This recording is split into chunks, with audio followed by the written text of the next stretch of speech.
We all know that having a budget is one of the golden rules of personal finance. It's something we hear all the time, but let's be real. Sticking to a budget is much easier said than done. That's where the 50-30-20 rule comes in. It's a simple, practical method that ensures you're saving money consistently without feeling deprived. It's one of my favorite strategies and one I often recommend to friends. So, what exactly is the 50-30-20 budget rule? This method has been around for a while and has proven effective. It divides your take-home income into three main categories. 50% for essentials, like rent or mortgage payments. Transportation costs, groceries, utilities, and minimum debt payments. 20% for savings, which could include your retirement accounts, emergency funds, or other investments. 30% for personal and leisure spending. Think dining out, entertainment, hobbies, travel, shopping, and wellness activities like therapy or a gym membership. Why is this budgeting method so effective?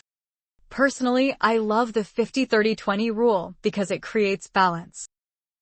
It forces me to live within my means while also guaranteeing that I'm actively building wealth. If my essential expenses ever creep above 50%, I know it's time to either find ways to increase my income or cut costs, like downsizing my living situation. The beauty of this rule is that it works anywhere, because it's based on percentages, not fixed amounts. Whether you're living in a big city or a small town, it adjusts to your circumstances. Even better, it gives you permission to enjoy life. Once you've allocated your savings and essentials, you can spend the remaining 30% guilt-free. Whether it's a weekend trip, a new hobby, or treating yourself to a fancy coffee, this portion is yours to spend on what makes you happy without second-guessing yourself. This method is especially great for people who are committed to saving consistently and who don't have overwhelming debt. When I was paying off student loans, sticking strictly to 50-30-20 was harder, but even then, the flexibility of the rule allowed me to tweak the percentages based on my goals. No budgeting method is one size fits all. You can always adjust. Some months you might save 30% and spend less on non-essentials. It's about finding a system that's sustainable. Here's a quick example.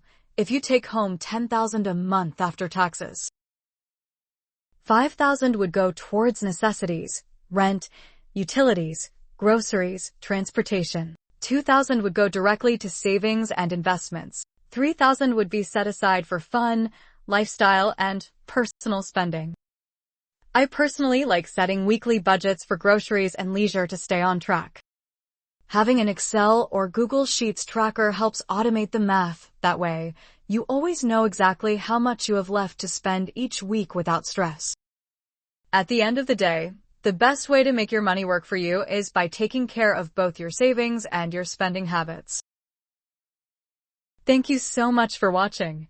If you found this video helpful, don't forget to like, share, and subscribe. See you in the next one.